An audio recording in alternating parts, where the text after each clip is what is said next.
할렐루야. 우리 앞으로 인사합시다. 하나님 우리 함께 하십니다. 시작. 하나님 우리 함께 하십니다. 아멘. 우리 눈을 쳐다보면서 이렇게 인사합니다. 당신의 얼굴을 보니 하나님의 얼굴을 보는 것 같습니다. 시작. 당신의 얼굴을 보니 하나님의 얼굴을 보는 것 같습니다. 다 저를 주목해 주시기 바랍니다. 저는 종종 목사님 얼굴 좀 뵙고 싶은데 시간 좀 내주실 수 있습니까? 라는 문자나 전화를 받습니다. 반대로 제가 집사님, 권사님 얼굴 좀 뵙죠 라고 먼저 말하는 성도도 있지만 아마 성도들이 저를 보고자 먼저 연락하는 것이 6대4 정도는 되는 것 같습니다. 이유는 뭘까요? 대부분이 혼자서는 해결하기 어려운 문제를 놓고 고민하고 실험하고 있기 때문입니다. 그럼 그 요구는 거의 100% 다 들어줍니다. 그것이 제 일이고요. 그것 때문에 제가 존재하고 있기 때문이지요. 여러분 꼭 아시기 바랍니다. 목사는 성도들을 도우라고 하나님이 세우신 하나님의 종입니다. 그렇기에 여러분에게는요 목사에게 도움을 요청할 권리가 있고요, 저는 그 요청을 수락할 의무가 있습니다. 여러분 자신의 권리를 잘 알고 누릴 수 있길 바랍니다. 아무튼 얼굴을 맞대고 1시간 남짓 서로 이야기를 하다 보면 거의 대부분은 그 문제를 풀 방법이 발견되곤 하지요. 간혹 그 자리에서 바로 그 문제가 해결되는 경우도 있고요, 길이 없어 보이던 문제에 비로소 길이 보이는 경우가 많습니다. 목회자로서 가장 기쁠 때가 이런 때가 아닌가 싶습니다. 거기다가 더하여 얼마간의 시간이 흐른 후에 제게 연락을 해서 목사님 그 문제 해결됐어요 라고 말하며 감사합니다, 감사를 표현할 때 그 기쁨은 배가가 됩니다. 물론 이런 이는 드물어요. 보통은 건너서 그 문제가 해결되었다는 경우를 아는 경우가 대부분입니다. 예전에는요 이 문제로 서운함이 있었어요. 하지만 고침받은 나병 환자 10명 중 1명만 예수님께 돌아와 감사를 표했다는 말씀을 묵상하면서 서운함이 얼마나 교만하고 사치스러운 마음인가를 깨닫고 난 뒤로 그 서운한 마음을 버린 적도 있습니다. 아무튼 어찌되었건 저로서는 감사할 일이 아닐 수 없지요. 문제를 놓고 고민하고 실험하고 고통을 당하던 성도가 저와 얼굴을 맞대고 이야기하면서 그 문제로부터 치유되었고 자유롭게 되었다고 말하니 얼마나 감사할 일입니까? 이러니 생각해 보세요. 만물의 찍기 같은 제 얼굴을 보는 것으로도, 제 얼굴을 보고 이야기를 하는 것으로도 이런 은혜의 역사가 나타나는데 하물며 만군의 여호와 하나님의 얼굴을 맞대고 본다면 그 얼마나 대단한 은혜의 역사가 나타나겠냐는 거예요. 나겠냐는 거예요. 그렇게 성경은 우리에게 이렇게 권면합니다. 시편 105편 4절을 힘있게 같이 읽겠습니다. 시작. 여호와 그의 능력을 구할지어다, 그의 얼굴을 항상 구할지어다. 아멘. 사랑하는 공개 성도 여러분, 삶의 문제에서 자유로워지기 원하십니까? 그렇다면 여호와의 얼굴을 구하세요. 능력 있는 신앙이 되고 싶으십니까? 그렇다면 여호와 얼굴을 구하세요. 죄악에서 벗어나 구원받은 자녀가 되고 싶습니까? 그렇다면 여호와의 얼굴을 구하세요. 여기에 우리 연약함이 보이지요. 우리는 여호와의 얼굴을 구해도 시원찮을 판에 도리어 여호와의 얼굴을 피하여 숨기 바쁩니다. 마치 요나 선지자처럼 말이죠. 요나서 1장 3절을 같이 읽겠습니다. 시작. 그러나 요나가 여호와의 얼굴을 피하려고 일어나 다시스로 도망하려 하여 욥바로 내려갔더니 마침 다시스로 가는 배를 만난지라. 여호와의 얼굴을 피하여 그들과 함께 다시스로 가려고 뱃삭을 쥐고 배에 올랐더라. 아멘. 기가 막힌 일이 아닐 수 없죠. 항상 여호와의 얼굴 구해야 마땅한 선지자가 도리어 여호와의 얼굴을 피하려고 도망칩니다. 이를 위해 값비싼 대가마저 마다치 않고 지불하죠. 보세요.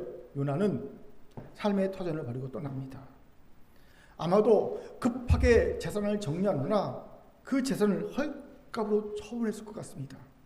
큰 손해지요. 더하여 그가 그동안 예루살렘에서 얻었던 모든 명예와 지위마저 버립니다. 그는 때 북왕국 이스라엘의 영토 회복을 예언했고 그 예언이 이루어져서 아주 영험한 선제로 명성이 높았던 이였습니다. 그 모든 것을 버립니다. 이뿐 아닙니다. 그는 다시스로 가는 배를 타기 위해 엄청난 뱃삭을 지불해야 했음을 봅니다.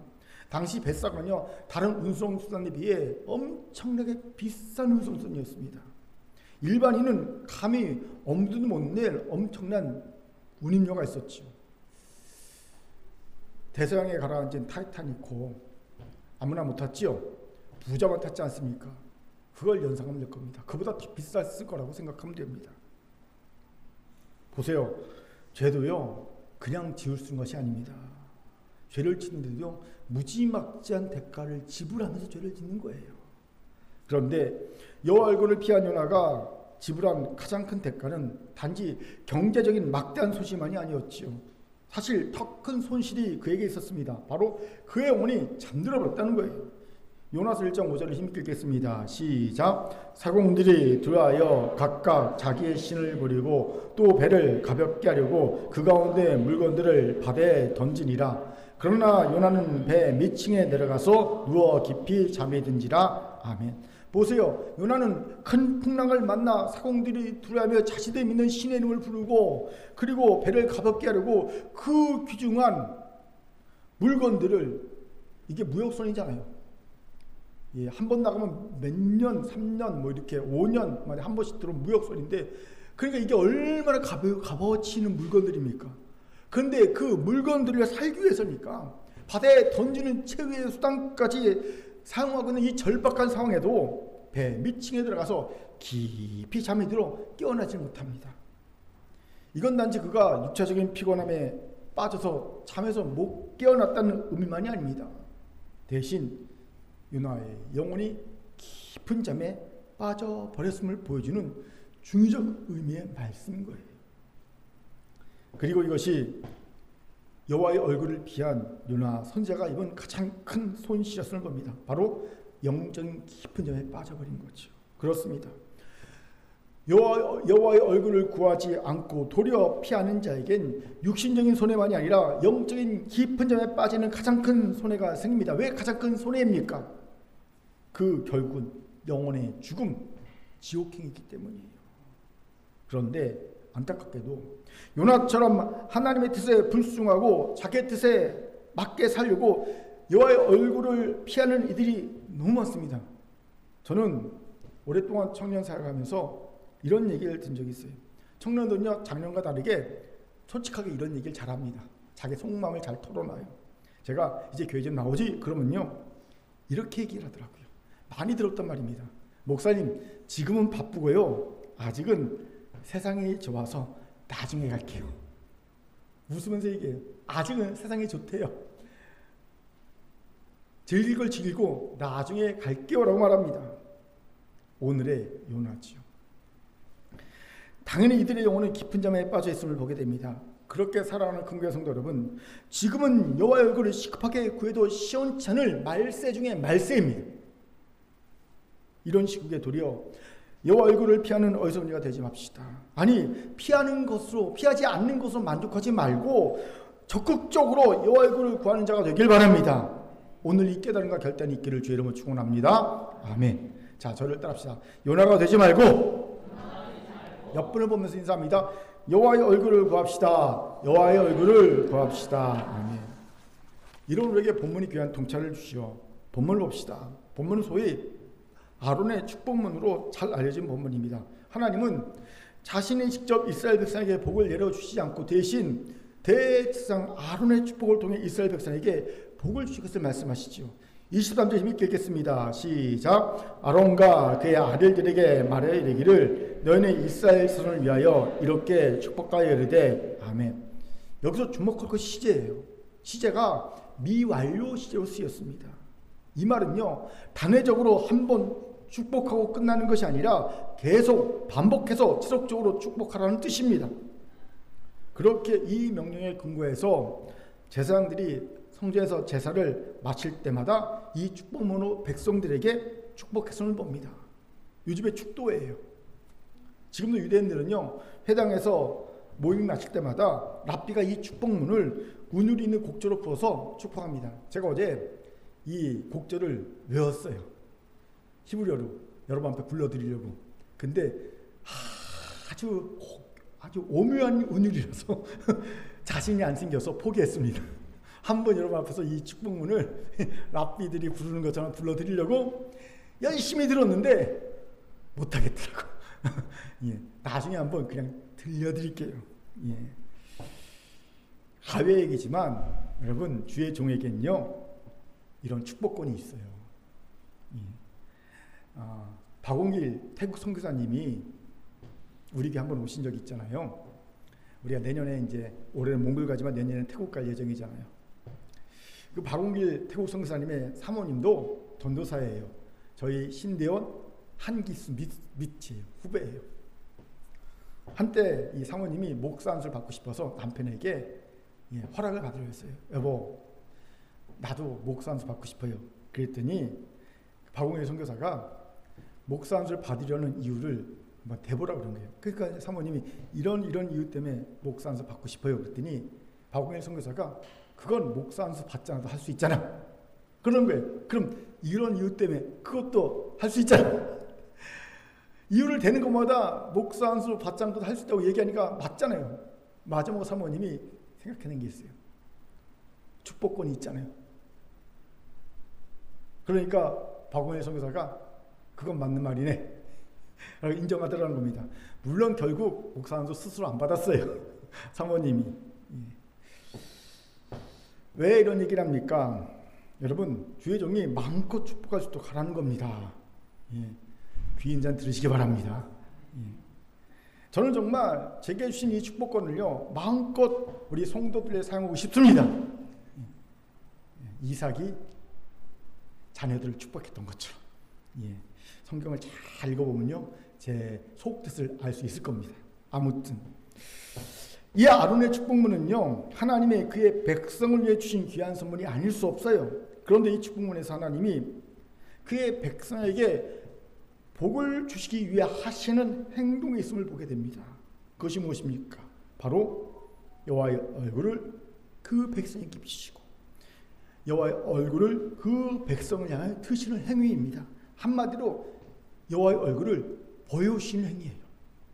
우리 같이 25절 26절 힘있게 읽겠습니다. 시작. 여호와는 그의 얼굴을 내게 비추사 은혜 베푸시길 원하며 여호와는 그 얼굴을 내게로 향하여 드사 평강 주시기를 원하노라 할지니라 하라. 아멘. 보세요. 여호와께서 얼굴을 우리에게 비추시면서 은혜를 베푸시고요. 그 얼굴 우리를 향하여 드시면서 평강을 주십니다.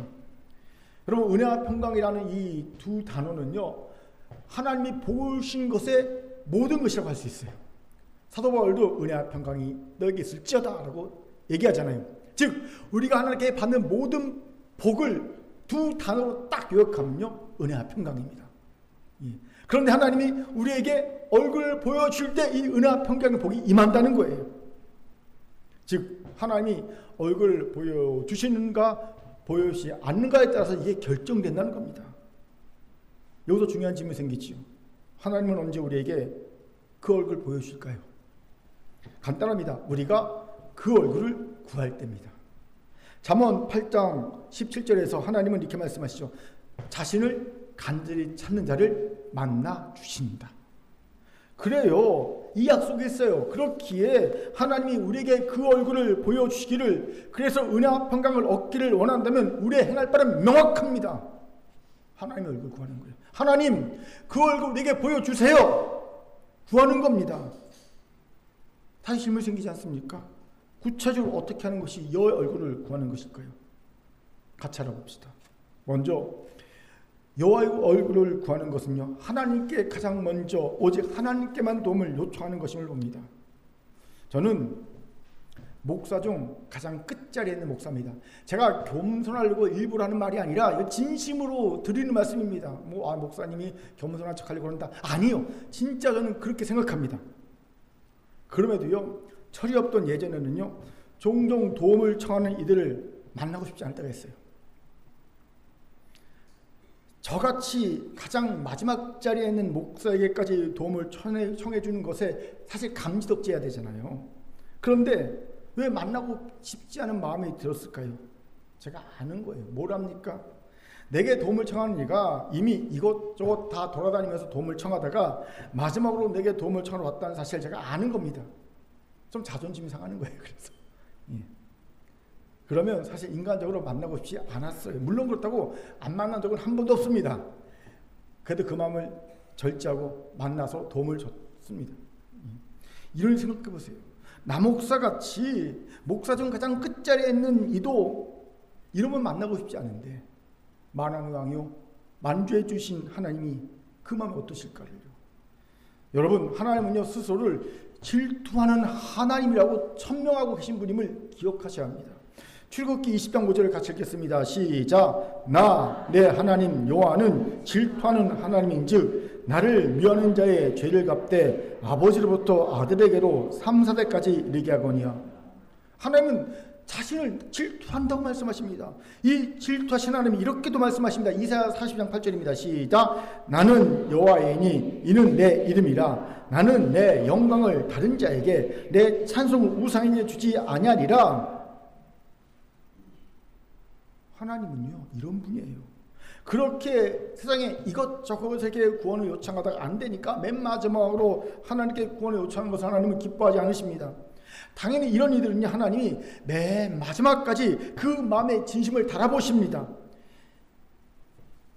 이 사람이 단물만 쏙 빼먹고 튈 인간인지 아니면 은혜를 주면 변하지 않고 끝까지 새 사람으로 살아갈 자인지를 하나님이 끝까지 달아보시고 마지막에 은혜를 줄까 안 줄까 결정하신다는 거예요. 그렇기에 하나님의 얼굴을 구하기를 원한다면 가장 먼저 오직 하나님께만, 하나님의 얼굴만 구하고자 하는 결단을 해야 합니다. 제가 목회를 하는 도중 30년 정도 했는데 딱 한 번 정말 진심을 다해 하나님 대신 저를 죽이시고 그를 살려주십시오로 중보기도했던 제자가 있습니다.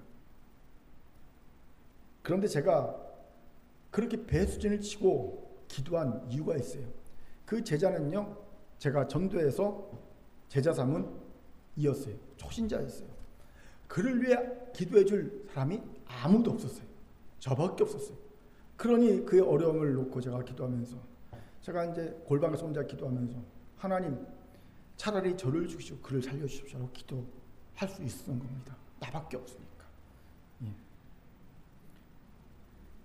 물론 하나님은 저도 살려주시고 그도 살려주셨습니다. 할렐루야. 이처럼 하나님도 하나님께 가장 먼저 구원을 요청하고 하나님께만 구원을 요청하신 하는 일을 결코 응원하지 않으십니다. 생각을 가지시는 거예요. 나밖에 없네? 나에게만 요청하네? 내가 책임져 줘야지. 반드시 그 얼굴을 그에게 향하여 대사 그를 구원하십니다. 26절에 그 얼굴을 내게로 향하여 드사로 번역한 히브리어 원문을 직역하면요 하나님이 너를 향해 기쁨의 미소를 지으신다라고 직역할 수 있어요. 하나님이 우리를 향해 기쁨의 미소를 지으신다는 겁니다. 이거를요 표준 세번역은요 주께서 너를 고이 보아서라고 번역하고 있는 겁니다. 기쁨의 미소를 짓고 보시는 거예요. 고이 보시는 거예요. 그렇습니다. 하나님은 가장 먼저 하나님의 얼굴을 구하고 오직 하나님의 얼굴만을 구하는 그의 자녀를 향해 기쁨의 미소를 지으십니다. 그런 자녀를 고이 보이십니다. 당연히 하나님은 그 자녀의 문제를 강한 의지를 가지고 해결해 주십니다. 드사로 번역한 히브리어 단어는요 강력한 의지를 내포하고 있는 단어입니다. 여러분, 어느 누가 어떤 권세가 어떤 문제가 하나님의 강한 의지를 막을 수 있겠습니까? 결단코 없습니다. 그렇기에 하나님이 강한 의지를 가지고 그 얼굴을 보여주시고자 하는 이 문제는 아무리 어려운 문제라도 아무리 꼬일 대로 꼬인 문제라도 바로 해결이 되는 겁니다. 그렇게 어려운 문제입니까? 꼬일 대로 꼬인 문제입니까? 가장 먼저 오직 하나님의 얼굴만을 구하십시오. 이 부분에서 도전이 되는 글이 있어 소개합니다. 서울 서초 성결교회 김선영 목사님이라는 분이 있는데 그분의 글이에요. 어려운 문제일수록 노터치, 먼저 주의 얼굴을 구하라. 문제를 해결하려고 손대면 될수록 덧날 뿐입니다. 조급하게 감정대로 행동하지 말고 하나님께서 그 문제에 개입하실 여지가 있도록 침묵하며 기도하십시오. 먼저 하나님의 얼굴을 구할 때 이성을 초월하는 하나님의 구원을 보게 되는 것입니다. 만군의 하나님 여호와 우리를 돌이키시고 주의 얼굴에서 비추소서. 우리가 구원을 얻으리이다. 아멘. 어려운 문제일수록 노터치, 먼저 주의 얼굴을 구하라. 이 부분이 마음에 와닿습니다. 사랑하는 큰교회 성도 여러분, 이제 그만 그 문제에서 손 떼십시오. 여러분이 해봐야 더 망가질 뿐이고 더 꼬일 뿐입니다. 이미 직업대로 경험했지 않습니까? 여러분이 자꾸 문제를 갖고 주무럭주무럭 할수록 그 문제 더 어려워졌지 않습니까? 더 꼬여졌지 않습니까? 자녀 문제가, 직장 문제가, 사업 문제가, 인간관계 문제가 다 꼬이고 힘들어졌지 않습니까? 그렇게 노터치, 가장 먼저 오직 하나님께만 얼굴을 구하시 바랍니다. 이런 일을 하나님은 기쁨의 미소를 보고 기쁨의 미소를 가지고 보실 겁니다. 고이 보실 겁니다. 그리고 강한 의지를 가지고 그 문제를 해결해 주시고 우리를 구원해 주실 겁니다. 은혜와 평강에 넘치게 될 줄 믿습니다. 아멘. 자, 저를 따라합시다. 하나님께 먼저, 오직 하나님께만. 옆분 보면서 도움을 구합시다. 도움을 구합시다. 아멘. 둘째, 하나님의 얼굴을 구하는 것은요, 회개하는 것임을 봅니다. 왜입니까? 간단합니다.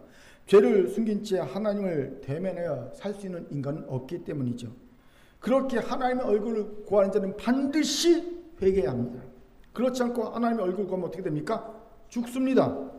실제로 대제사장 아론의 두 아들 나답과 아비후가 술 먹은 채 하나님의 명령이 아닌 자기가 마음대로 불을 담은 향로를 가지고, 즉 죄를 회개하지 않은 채 제사 드렸다가 그 자리에서 즉사하고 맙니다.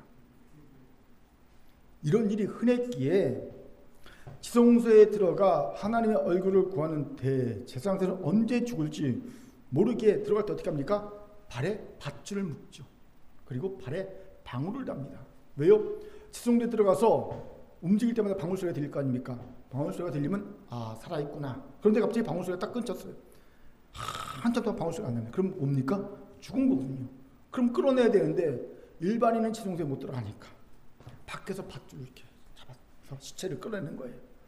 즉 하나님의 얼굴을 대면하러 갈 때 죽는 일이 흔했다는 겁니다. 그만큼 하나님의 얼굴을 대면하여 보는 것은요, 목숨을 걸 만큼 위험한 일이었다는 거예요. 죄인에게 그 거룩한 하나님 앞에 죄를 가지고 가는 것은요, 거의 목숨을 걸어야 되는, 아니 죽는 행위였다는 거죠. 여기서 중요한 질문이 생기죠. 왜 하나님이 이렇게까지 험하게 대하신 것일까? 좀 다 주시면 안 되었을까? 사실 저는 오늘 설교 전에는요, 이 부분에 대해서 전혀 의구심을 가지지 않았습니다. 그냥 그러려냐고 생각했어요. 그런데 어제 문득 궁금해졌습니다.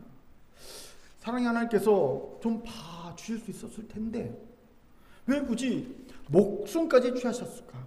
그냥 뭐 어양도 부러지게 하시든가 그치요? 그럼 될 텐데 굳이 왜 죽이셨을까? 궁금해졌습니다. 그래서 여쭤봤죠. 그리고 하나님 주신 깨달음이 있었습니다. 바로 회개의 중요성을 뼛속 깊이 새겨지게 하기 위함이라는 것이었어요. 무슨 말입니까? 잘 들어보세요. 아무리 큰 죄인이라도 하나님과 대면해도 회개만 하면 삽니다. 세상에 다 지탄하는 죄인이라도 회개하면 하나님을 대면하고 살아요. 하지만 아무리 의인이라고 자타 공인한 자고 대제사장이라는 거룩한 직분을 맡다 섬기는 자라도, 존경을 받는 자라도 회개하지 않고 하나님의 얼굴을 대면하면 죽습니다. 우리 인간은 수시로 죄를 짓는 연약한 존재이기 때문이죠. 자, 내가 10분 전에 회개했어요. 근데 10분 후에 내가 죄를 안 짓습니까? 아니요. 10분 사이에 우리는 5만 가지 죄를 다 지을 수 있습니다. 그게 우리 연약한 인간입니다. 이 회개의 중요성을 그 백성의 신명성에 각인시켜 주기 위해서 하나님은 엄하게 대하신 겁니다. 회개하면 산다. 회개하지 않으면 죽는다. 회개하라. 다시 질문이 생기죠. 회개를 왜 이렇게 중요하게 하신 걸까요? 간단합니다. 회개는요, 신앙생활의 모든 것 알파와 오메가, 처음과 끝이기 때문입니다. 여러분, 신앙생활이 뭘까요? 뭐라고 생각하십니까? 신앙생활. 예수를 믿고 말씀도 사는 것 신앙생활입니까? 예배를 드리는 삶이 신앙생활입니까?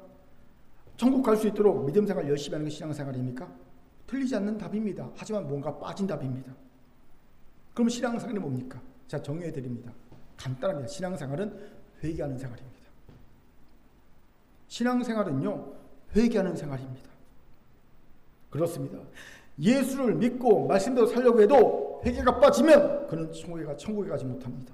왜요? 어떤 인간도 말씀대로 살 수 없는 죄인이기 때문입니다. 아무리 예배를 열심히 드려도, 빠지지 않고 드려도 그는 천국에 가지 못합니다. 회개가 빠진 예배는 예배가 아니기 때문입니다.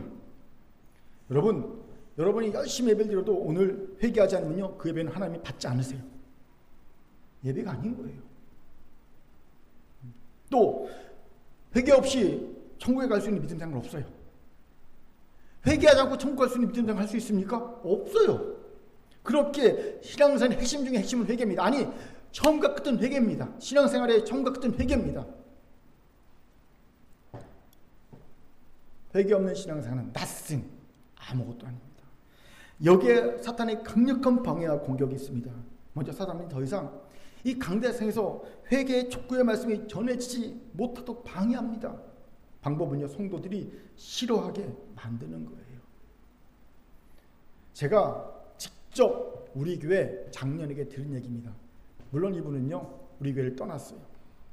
저게 이렇게 말했습니다. 목사님, 일주일 내내 힘들게 사회생활을 하다가 교회에 왔는데 교회에서조차 죄인이니 회개하라고 하면 어떻게 합니까? 교회에서만은 위로와 격려의 말씀 해 주셔야지요. 저는 이분이 유별난 성도라서 이렇게 말하는 것이 아니라고 생각합니다. 그냥 지극히 평범한 성도인데 여러분보다 조금 더 솔직했을 뿐이에요. 예. 대부분의 성도는요, 이런 생각을 하고 있음에도 표현을 안 하고 있을 뿐입니다. 그런데 아십시오. 회개가 빠진 말씀은 사실 죽은 말씀입니다. 왜요? 회개하지 않고는 하나님의 얼굴을 구할 수도 없고 천국에 갈 수도 없기 때문입니다. 그럼에도 현실은요, 사람의 낯을 봐주는 설교들이 넘쳐납니다. 회개의 촉구가 빠진 위로와 격려의 말씀이 넘쳐납니다. 물론 이런 말씀도 응급처치로 필요할 때가 있습니다. 마치 저혈당, 쇼크가 온 당뇨 환자에게 응급처치로 평소에 먹으면 안 되는 초콜릿, 사탕수수 말입니다. 저도 한 번 운전 중에 저혈당 온 적이 있거든요. 와, 아찔하더라고요. 큰 사고 날 뻔했습니다. 그래서 당뇨 환자는 무슨 일이 날지 모르니까 항상 자동차에 사탕이나 초콜릿을 비치해둬야 되겠다라는 걸 깨달은 적이 있어요. 진짜 눈앞이 깜깜해지더라고요. 저혈당이 오니까. 무섭습니다. 그래서 평생 당뇨 환자들 초콜릿, 사탕 먹으면 안 되잖아요. 하지만 저혈당 오면요, 응급처치로 줘야 됩니다. 하지만 당뇨 환자에게 매일같이 사탕, 초콜릿 주면 됩니까? 안 됩니까? 안 되죠. 환자를 죽이는 일입니다. 바로 매번 위로와 격려의 말씀만 전해주는 것은 이와 같습니다. 여러분, 저혈당 쇼크는요, 마치 이와 같습니다. 극도의 우울증과 낙심에 빠진 사람들. 그럴 때는요, 위로와 격려의 말 해줘야 되는 겁니다. 그때는 초콜릿, 사탕 줘야 되는 거예요. 살려야 되니까. 하지만 평소라면요, 주면 안 됩니다. 근데 당뇨 환자는요, 자꾸만, 저도 당뇨 환자지만 단 게 땡기거든요. 사탕, 초콜릿 땡깁니다. 땡기다고 계속 막 먹습니다. 그럼 어떻게 됩니까? 죽어요. 마찬가지로 한국교회 많은 성도가 영적인 당뇨 환자임에도 위로와 격려의 사탕과 초콜릿만 먹고 있습니다. 그 결과는 온갖 영적 합병증으로 시달리고 있고요. 당뇨 합병증처럼. 결국 이들은 영적인 죽음에 이르고 있음을 보지요. 사탄이 춤을 출 일입니다. 안타깝죠. 두 번째로 사탄은요, 회개의 말씀이 전해져도 회개가 아닌 후회만 하도록 유혹합니다. 사실 이 말씀은요, 얼마 전 저를 두렵게 했던 제게 주신 말씀이기도 합니다. 얼마 전 설교를 이렇게 듣는데 제가 회개가 아닌 후회만 하는 자였으면 하나님이 알려주시더라고요.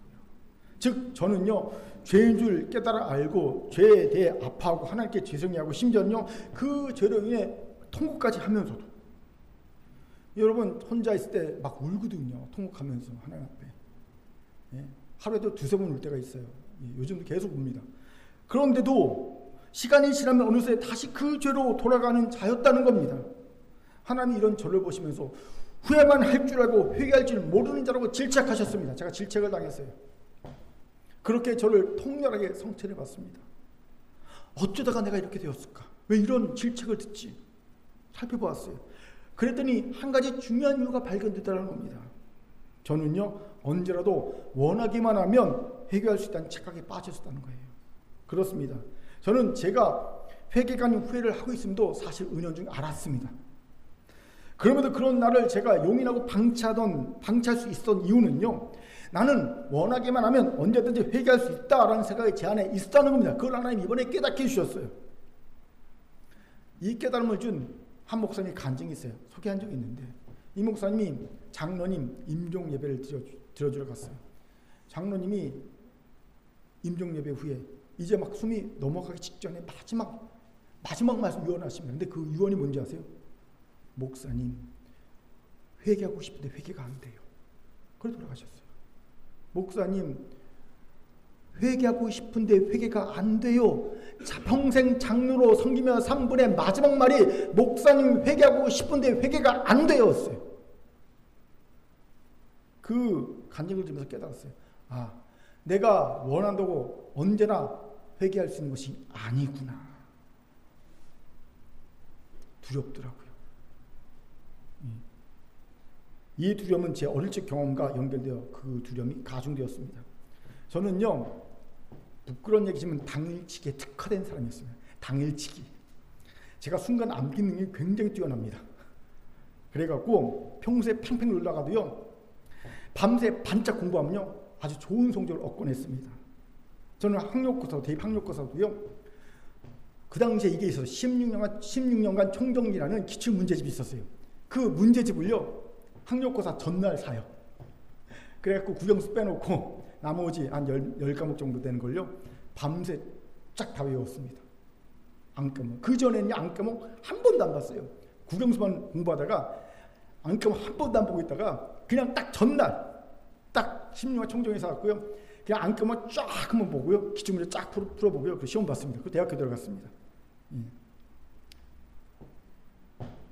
그런데 이 당일치기가 대학교 가서는 안 통하다는 겁니다. 왜요? 공부 분량이요? 방대해요. 예. 교수님들이 그냥 막 넘어갑니다. 그냥 받지 설명도 안 해주고 받지 하고 쭉쭉 넘어가는데요. 한 학기 지나고 나니까 뭐 분량이 너무 많아져요. 외울 수가 없는 게 당일치기가 안 되는 거예요. 학점이 시들시들해지더라고요. 시들시들. 나이가 들면서 철이 드니까 이렇게 살면 안 되겠다는 생각이 들면서 또 신앙도 성숙하면서 제가 이 당일치기하는 버릇, 미루는 버릇 있잖아요. 나쁜 것을 고치기 위해서 굉장히 노력했고요. 많이 고쳤습니다. 이제는 잘 안 미뤄요. 그런데 놀랍게도 회개의 부분에서는 예습관이 남아있더라는 거예요. 저는 무의식적으로 회개도 한꺼번에 몰아서 당일치기 하듯이 하려 했다는 것을 깨닫게 되었어요. 그래요. 나중에 밀어서 하지 뭐. 평소는 후회만 하고 있다가 막판에 한번 확 당일치 회개하고 말지 뭐 이런 생각을 했던 거예요. 그걸 깨닫는 순간 이러다가 큰 코 다치겠다. 제가 대학교 학점이 시들시들했던 것처럼 그때는 그냥 학점 시들시라고만 한 거지만 이거는 영생에 달린 문제지 않습니까? 내가 큰 코 다칠 수 있겠다라는 생각이 들면서 두려움이 가중되더라는 겁니다. 그렇기에 회개의 기회가 생길 때마다 바로바로 믿지 않고 회개해야 됐다는 결단하게 되었습니다. 후회만 하다가 나중에 한꺼번에 회개하라는 사단의 유혹을 거절하기로 결단한 거예요. 제가 왜 이런 부끄러운 제 얘기를 하는지 아십니까? 길게 죄송하지만 후회만 할 줄 알고 회개할 줄 모르는 자라는 책망은 저만이 아니라 여러분에게 주신 말씀이었기 때문입니다. 우리 큰교회 성도들에게 주신 말씀이 됐어요. 그렇게 사랑하는 큰교회 성도 여러분, 우리 중에도 후회만 하면서 나중에 한꺼번에 회개할 요량으로 있는 분이 있습니까? 착각해서 깨어났어요. 그때 가서 내 마음대로 회개할 수 있는 보장 있어요, 없어요? 없어요. 예수님 십자가에 달려 들어가실 때 우편강도가 은혜를 받았죠. 여러분, 아무나 우편강도의 은혜를 받을 수 있는 게 아닙니다. 천운 그거는 진짜 천운인 거예요. 그렇기에 오늘이 은혜 날임을 한다면 오늘 회개하시 바랍니다. 회개하길 기뻐하십시오. 회개를 촉구하는 말씀, 내 죄악을 지적하신 말씀이 들리면 삐지지 말고, 또 판단하네, 정죄하네, 그럼 말도 안 돼 생각하지 말고, 핑계대지 말고, 합리하지 말고 회개하시고, 그리고 진정으로 기뻐하고 감사하시기 바랍니다. 날 살리시기 위해서 회개케 하시는구나. 질책의 말을 들으니까 감사하더라고요. 하나님이 날 질책하셨다는 건 나를 아직 포기하지 않으셨다는 거잖아요. 감사하더라고요. 이 회개가 우리를 거룩하게 하고 천국을 차지하게 할 줄 믿습니다. 제가 종종 한 말 있지 않습니까? 성자는 가장 의로운 자가 아니라 가장 많이 회개한 자다. 이거 기억하세요. 성자는 가장 의로운 자가 아닙니다. 가장 많이 회개한 자가 성자입니다. 그렇게 진정으로 회개합시다. 이 회개를 하나님은 그 얼굴을 구하는 곳을 여겨주시고 그 얼굴빛이 우리에게 비춰줄 겁니다. 그 결과는 은혜와 평강의 복이 될 줄 믿습니다. 아멘. 자, 저를 따릅시다. 후회가 아닌 역분과 회개를 지금 합시다. 회개를 지금 합시다. 세 번째로 하나님의 얼굴을 구하는 것은 하나님의 말씀을 사랑하여 그 말씀을 구하는 것입니다. 왜입니까? 우리가 제 시편 119편 165절을 읽겠습니다. 시작. 주의 법을 사랑하는 자에게는 큰 평안이 있으니 그들에게 장애물이 없으리이다. 아멘. 시인이 무엇이라고 고백합니까? 주의 법, 말씀을 사랑하는 자에겐 큰 평강이 있겠다고 합니다. 그런 이들에겐 장애물이 없겠다고 말합니다. 이 장애물이 없겠단 말은요, 장애물을 없애주신다, 다시는 다시는 생기지 않게 해주신다라는 말 아니라 이제는 장애물과 상관없이 장애물을 여기지 않은 영적 성숙을 주실 것이다. 그 결과 흔들리는 평을 얻게 될 것이다 라는 말이에요. 여러분, 하나님은요, 장애물을 없애주는 분이 아니라 장애물을 여기지 않는 영적 수준으로 우리를 성장시키신 분입니다. 흔들리는 평안을 주신 분입니다. 누구에게 이런 은혜를 주십니까? 주의 말씀을 사랑하여 주의 말씀을 구하는 자에게입니다. 그런데 오늘 본문 26절을 보면 하나님은 그런 평강을 또 약속해 주십니다. 누구에게요? 하나님의 얼굴을 구하는 자에게. 즉 하나님의 얼굴을 구하는 것이 하나님의 말씀을 구하는 것과 일맥상통한다는 겁니다. 그렇습니다. 하나님은 그의 말씀을 사랑하여 그의 말씀을 구하는 것을, 그의 얼굴을 구하는 것을 여겨주십니다. 왜요? 말씀이 곧 하나님 자체이기 때문입니다. 우리가 잘 아는 요한복음 1장 1절과 14절을 이어서 읽겠습니다. 시작. 태초에 말씀이 계시니라. 이 말씀이 하나님과 함께 계셨으니 이 말씀은 곧 하나님이시니라. 말씀이 육신이 되어 우리 가운데 거하심에 우리가 그의 영광을 보니 아버지의 독생자의 영광이요 은혜와 진리가 충만하더라. 아멘. 보세요. 말씀이 곧 하나님이라고 말씀하십니다. 예수님은 하나님이 우리에게 보여주신 말씀이십니다. 실제로 예수님은요, 구약에서 예언했던 모든 말씀을 직접 이루신 말씀이셨습니다. 실현된 말씀, 보여주신 말씀이 바로 예수님이셨어요. 그렇게 하나님은 말씀을 구할 때 우리가 하나님의 얼굴을 구하는 것을 인정해 주십니다. 우리가 어떤 소설 읽을 때 그 소설 속의 주인공 우리가 얼굴을 보지 못하잖아요. 하지만 읽다 보면 그 주인공 얼굴이 막 그려지지 않습니까? 그와 같은 거예요. 마찬가지로 하나님은 말씀을 사랑하여 하나님의 말씀을 구하면 자연스럽게 하나님의 얼굴을 보는 것 같은 느낌을 받게 하십니다. 그런데 그건 그저 느낌만이 아닙니다. 실제입니다. 하나님은 말씀을 구하는 자에게 그의 얼굴을 향하여 드시는 분이기 때문에 얼굴을 이렇게 들이밀어 주십니다. 저는 이것을 체험적으로 많이 경험한 적이 많습니다. 말씀을 영광 묵상할 때 마치 하나님을 보는 것처럼 알겠더라고요. 만난 적도 본 적도 없는 하나님이지만 말씀을 영광 묵상하다 보면 마치 하나님의 얼굴을 보는 것 같은 느낌을 참 많이 받았습니다. 그때는 그 이유를 잘 알지 못했는데 나중에 알겠더라고요. 말씀을 사고 말씀을 구하는 것이 곧 하나님의 얼굴을 구하는 것이구나. 그렇게 하나님이 그런 이에게 자신의 얼굴을 보여주시는 거구나. 그 이유를 알겠더라고요. 그렇게 하나님의 얼굴을 구하여 은혜와 평강과 놀라운 복을 얻게 원합니까? 그렇다면 말씀을 사랑하십시오. 말씀을 구하십시오. 그런데 우리 현실은 너무 처참합니다. 왜요? 하나님의 말씀을 사랑할 말씀을 구하니까 극히 드물기 때문입니다. 지식적으로 하나님의 말씀 아니도 참 적습니다. 성도들을 이렇게 만나서 얘기하다 보면요, 그렇게 오랫동안 신앙생활 하는데 말씀을 너무 몰라요. 비어 있어요. 이야, 그동안 설교는 어떻게 들은 거야? 놀랄 정도로. 다 아는 듯 계시야. 지금 설교를 들으면 내가 하면 막 여러분 다 아는 듯 그러잖아요. 근데 사실은 모르면서 듣는 게 태반인 것 같아요. 너무 아는 게 뭐가 없어. 깜짝 놀랐다겠고 더 심한 거는요, 한 번도 살아있는 말씀을 경험하지 못하니까 대부분이라는 겁니다. 하나님 말씀 살아있습니다. 그렇게 그 말씀을 경험해야 되거든요.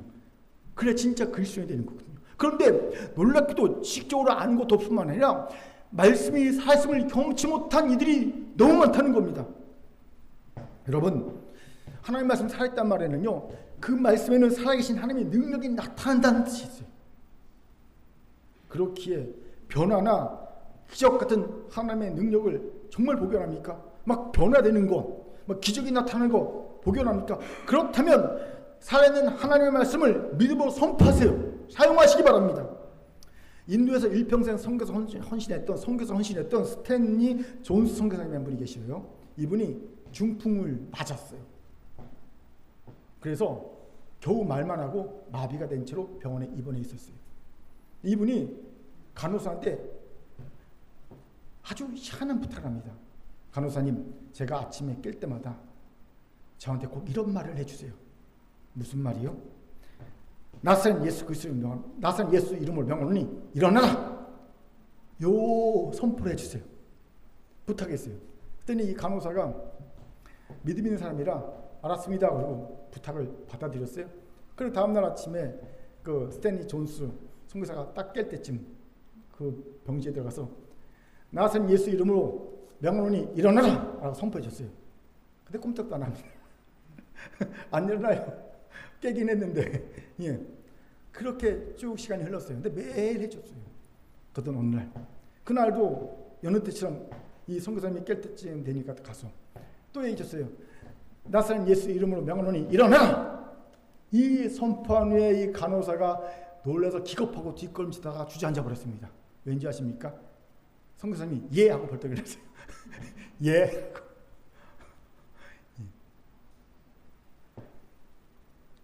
이것이 살아있는 하나님의 말씀의 능력입니다. 하나님의 말씀은 무에서 유를 창조할 수 있습니다. 죽은 데도 살릴 수 있고요, 변화될 수 없을 것 같은 이도 변화시킬 수 있습니다.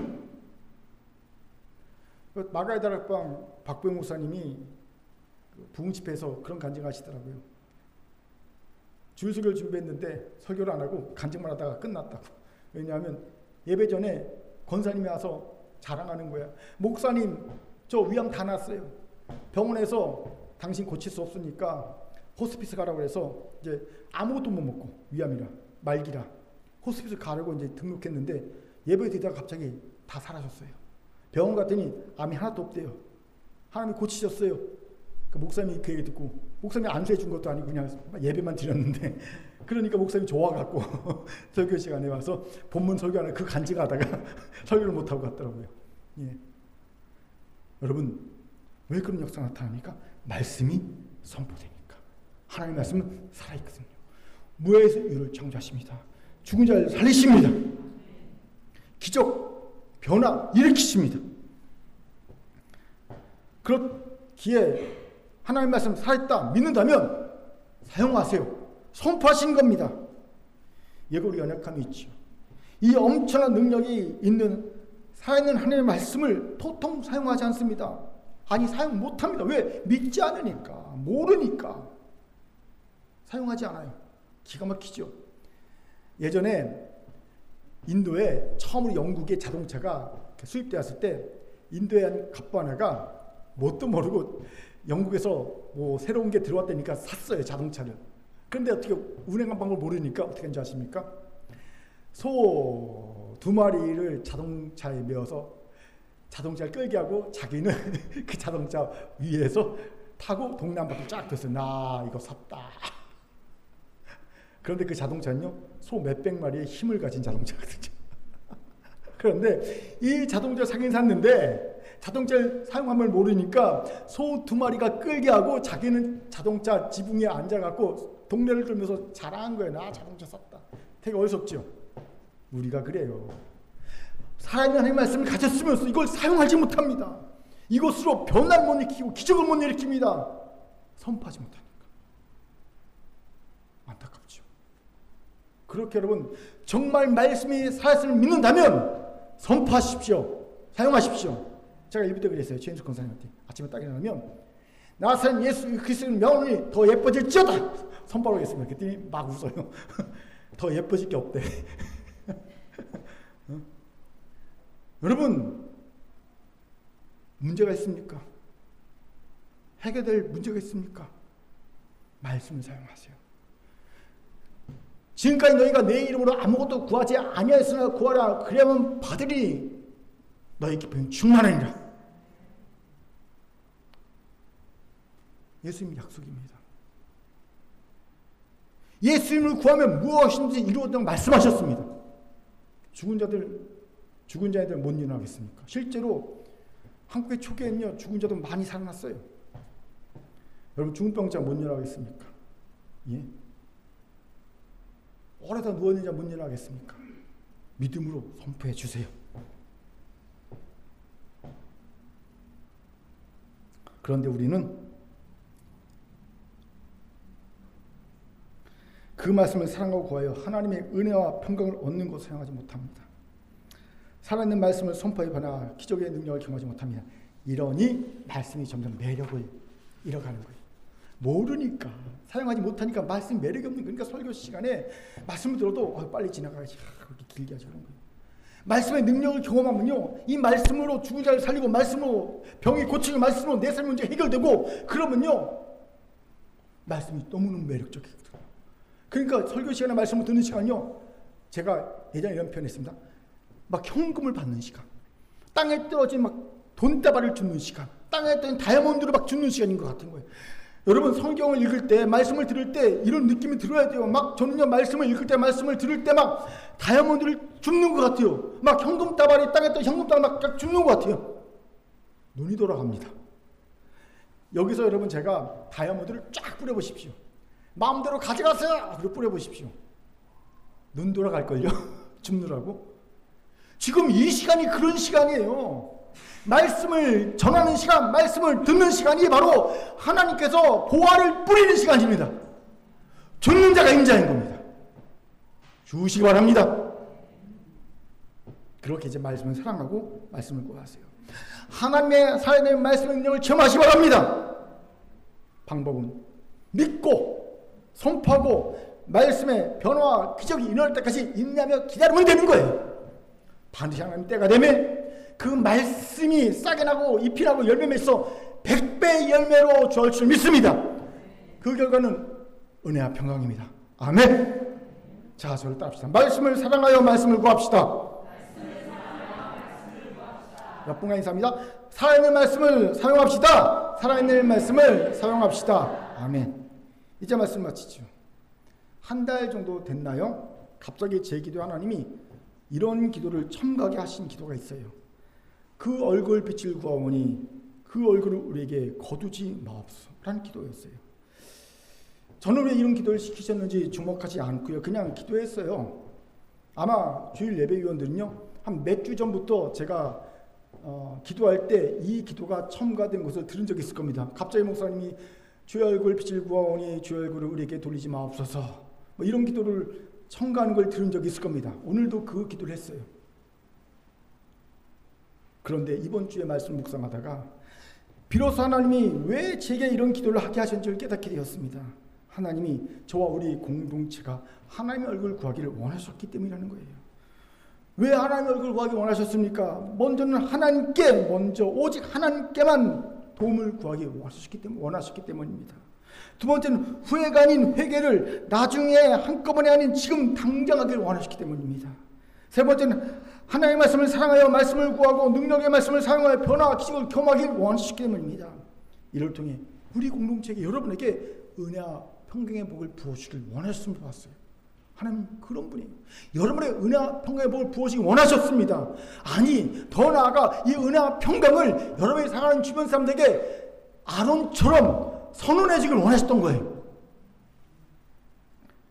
그렇게 사랑하는 관계 성도 여러분, 이제 우리 하나님의 얼굴을 피한 어리석은 요나같이 되지 맙시다. 도리어 간절히 하나님의 얼굴을 구합시다. 저는 이번 정교연수회가 하나님의 얼굴을 구할 수 있는 저로의 기회라고 믿습니다. 옆분과 인사합시다. 다 참여합시다. 다 참여합시다. 저기 밖에 이렇게 참가 신청서 있거든요. 쓰세요. 참여하시기 바랍니다. 그래서 가장 먼저 하나님께 우리의 문제를 구합시다. 오직 하나님께만 어렵고 꼬일 대로 꼬인 우리의 문제를 부탁합시다. 후회만 하고 회개하지 않는 병들 우리를 고치시는 주의 은혜를 누립시다. 진정을 해결합시다. 하나님의 말씀의 능력을 체험합시다. 살아있는 말씀으로 내가 변하고 문제가 해결되고 기적이 나타나는 체험을 합시다. 이 은혜 안에 단 한 명도 열애되는 이가 없기를 주의 이름으로 축원합니다. 아멘. 하나님의 말씀했습니다. 기도하겠습니다. 하나님, 우리가 이 얼굴 구합니다. 하나님, 우리가 이 얼굴 구하오니 그 주의 얼굴 빛이 우리에게 비춰주시고 주의 얼굴에게 향해 드사 우리에게 은혜와 평강을 부어 주옵소서. 감사드리며 예수님 이름으로 기도합니다. 아멘.